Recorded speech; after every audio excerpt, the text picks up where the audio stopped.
Welcome to Syed Hindi classes. ఈరోజు మనం ఆదే అక్షర్, దాని తెలుగులో వత్తులు అంటారు. ఆదే అక్షర్, ఆదే అక్షర్.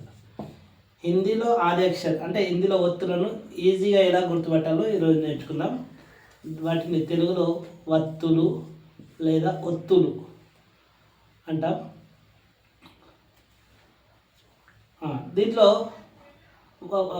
ఒత్తులు కేవలం వ్యంజన్లో మాత్రమే నేర్చుకుంటాం అన్నమాట. వ్యంజన్ నుంచి తయారైతాయి ఒత్తులు.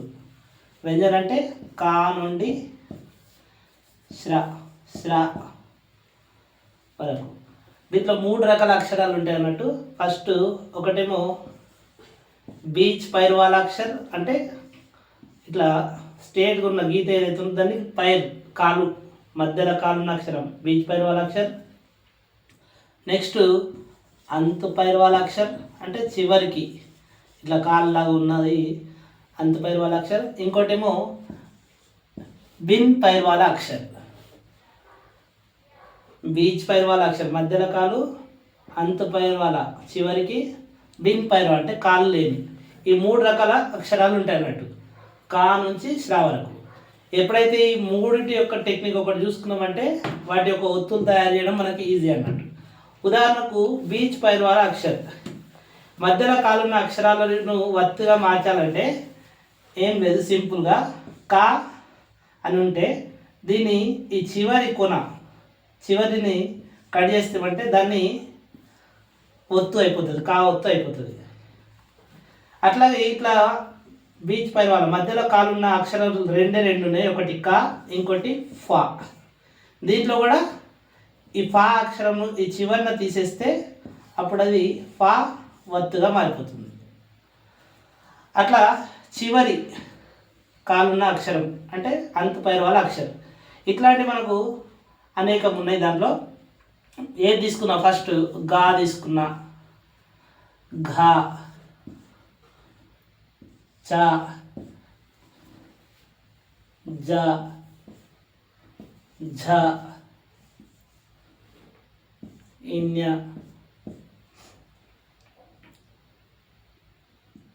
అన, త, థ, ధ, ప, ఫ. సారీ, ఫ అనేది ఆల్రెడీ మూవ్ వచ్చేసింది మనకు. బ, భ, మ, య, ల, వ, షే, ష, స, క్ష, త్ర, గ్య और శ్ర. ఇవన్నీ ఇప్పుడు రాసినవన్నీ కూడా చివరికి కాలున్న అక్షరాలు, అంటే చివరన ఈ కాళ్ళలాగా. దీన్ని అంతు పైర్వాల అక్షరం అంటారు.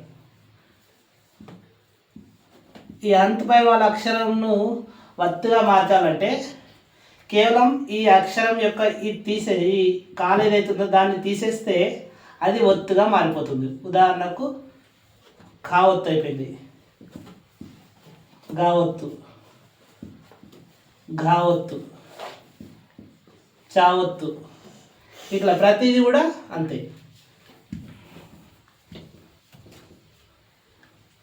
అలాగే ధా తీసేస్తే ఇది దా ఒత్తు. లా ఉంది, దీన్ని తీసేస్తే లా ఒత్తు. వా ఇది తీసేస్తే వా ఒత్తు.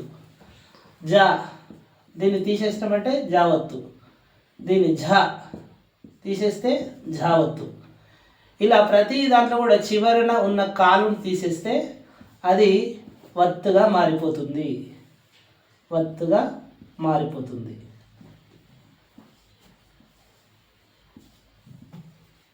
ప్రతి దాంట్లో అంటే మధ్యలో కాలున్న అక్షరంకేమో చివరన తీసేయాలా, చివరన కాలున్న అక్షరంకేమో చివరన తీసేది, ఈ చివరి కాలు తీసేస్తే దాన్ని ఒత్తుగా మారిపోతుంది. ఈ 2 అయిపోయినాయి ఫ్రెండ్స్. बनकर लास्ट बिन पैर वाला अक्षर విన్ పైర్వాల్ అంటే దీనికి కాలు లేదు. ఇంతకుముందు మనం ఏమనుకున్నాం, బీచ్ పైర్వాల అక్షరం మధ్యలో కాలున్న అక్షరం, అంత పైర్వాల అక్షరం చివరన కాలున్న అక్షరాలు కూడా చేయదు. మధ్యలో కాలున్న దానికేమో ఈ చివరన తీసేలా, చివరన కాలున్న దానికేమో కాలు తీసేస్తే అది ఒత్తు అయిపోతుంది. మరి విన్ పైర్వాల కాలు లేని అక్షరంకి ఎట్లా అంటే దాని ముందు దాని కింద హలంత్ పెట్టేస్తే అది ఒత్తుగా మారిపోతుంది. ఉదాహరణకు టా హలంత్ పెట్టేస్తే టా ఒత్తు అయిపోయింది. డా హలంత్ పెట్టేస్తే డా ఒత్తు. ఠా హలంత్ పెట్టేస్తే ఠా ఒత్తు. ఇలా అలాగే దా ఉంది, దా కూడా అంతే, కింద హలంత్ పెట్టేస్తే దా ఒత్తుగా మారిపోతుంది. ఇట్లా పైరు బిన్ పైర్వాల అక్షరం అంటే కాలు లేని అక్షరంకు చివరన హలంత్ పెట్టేస్తే అది సగం అక్షరం లేదా ఒత్తుగా మారిపోతుంది. ఇప్పుడు మనం ఈజీగా హిందీలో ఒత్తులు ఎలా తయారు చేసుకోవాలో ఈజీగా తెలిసింది అనుకుంటున్నా. ఇంకా ఏమైనా డౌట్స్ ఉంటే కామెంట్స్ చేయండి.